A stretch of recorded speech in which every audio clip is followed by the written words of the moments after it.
Lowest man on the totem pole. That's how my boss described it. That's how I got stuck on night shift.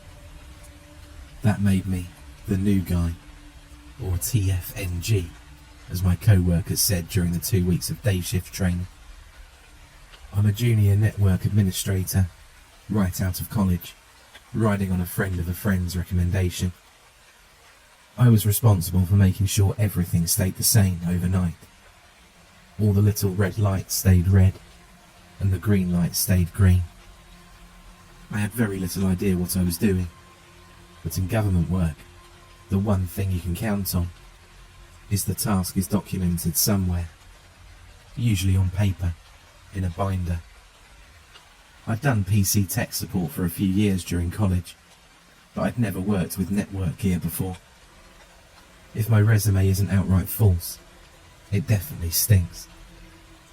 The office is 30 miles inside the gates of a military base. The speed limit's 30 miles an hour, and the MPs will write tickets for 1 mile over. It's a straight road, no hills or curves, only scrub pine for 30 miles. The gates are only 5 minutes from my apartment, which makes the hour and 5 drive even more infuriating. The building itself is bland, in a way only 1970s era government buildings can be. A long, low building. Brick walls pierced by narrow, energy-efficient windows. My shift is Sunday through Wednesday, 1800 until 0800, Sundays and Mondays. 2000 until 0800, Tuesdays and Wednesdays. Mandatory overtime. I only work 4 days a week, but when you work nights or long shifts, you're wrecked the next day. I have no social life to speak of, excluding online role-playing games. My roommates all work day shift, and they're usually gone to work when I get home, and out partying when I wake up. Did I mention I worked completely alone? That's not entirely true.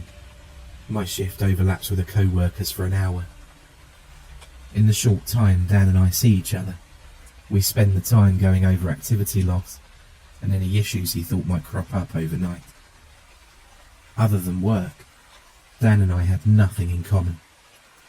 He was in his 50s, with a bushy beard, thick glasses, and a penchant for plaid shirts and overalls. He'd worked in the network operations centre since he was 18, and he'd likely worked there until he retired. Sunday nights are the hardest. After the long drive in, I badged through 4 sets of security doors into the dark cave of the NOC. Drag up a chair next to Dan, half pay attention while he mumbles over a few things. Since he'd been there for 12 hours and wants to leave as much as I do. Then just like that, he's gone. I couldn't blame Dan for not wanting to be there. The NOC is lit only by its screens. 3 large projector displays and dozens of monitors. The room's in the middle of the building, with no windows. 3 rows of low, carpeted cubicles fill the room, with a bank of monitors just below the projectors. The rest of the building is on low power overnight, which means only 1 out of every 4 banks of lights were on, the rest off, or sometimes flickering and buzzing. The MPs patrol the building once a night, about 0200. They can't get into my area, or at least they don't. I learned their schedule the hard way when they went into the restroom I was using one night. They laughed when I screamed, so I stayed in the stall until they left. The restrooms were, of course, at the other end of a very long hallway, past dozens of dark, open doors. I'd considered going to the bathroom in a soda bottle instead of making that walk. The day shift people have decorated the halls with all manner of pumpkins and scarecrows and zombie heads. Earlier this week, I made my way to the restroom.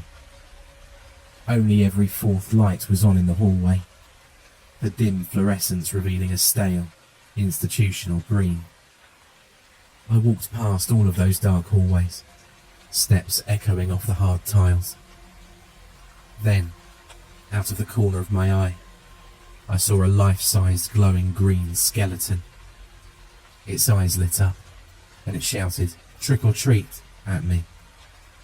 I hate this place during Halloween. The base is located in an area that's prone to get massive thunderstorms, including tornadoes, nearly every week during autumn. A big storm hit a few nights ago. I had a weather channel pulled up on one of the overhead projectors. With the sound off, I watched the weather alerts crawl by. In the NOC, the storm was a slight increase in the ambient noise. Something new, apart from the whirring of the ventilation system and the hum of the computers. Then, at 2:45, an alarm went off. "Well, damn," I said. The alarm was old, an actual light on the wall, with a buzzer, not part of our automated systems. I grabbed my white protocol binder, found nothing, went to my manager's desk and looked through his stack of PBs. Nothing. "The UPS has a fault," my boss Mike said when I called him. "Go down to the battery room and check the board. It probably caught a surge from this storm. There's a reset button on the board. Mash it, it'll turn the alarm off." Mike was another lifer, a short man with cropped red hair who flew a Dixie flag on his leather jacket when he rode his Harley into work. "Fine," I said. "And kid, don't touch anything. I mean it. All that stuff's on DC power. If you get zapped, you'll fry to jerky before anyone gets to you. Just reset it and call me when you're done." The battery room is about the size of the first floor of a suburban house, filled with row upon row of what are essentially car batteries. Each battery was open on top, and the cases were clear so as to show the level of acid in them.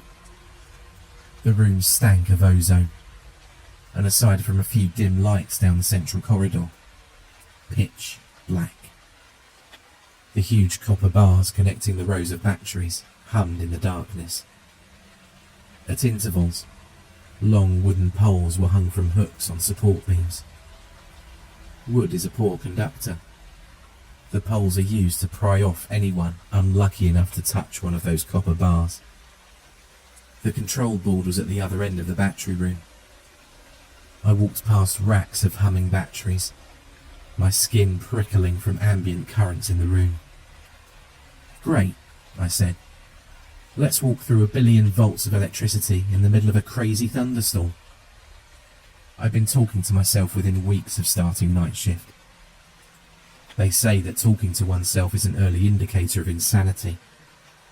If so, at least I'll have myself for company. Like most equipment in the building, I'd never seen the UPS control board. As my co-worker told me once during one of our overlaps, "We're mushrooms. They keep us in the dark and feed us crap." Amongst multiple dials and gauges, I spotted a red reset button and pushed it. A red light on the board went out.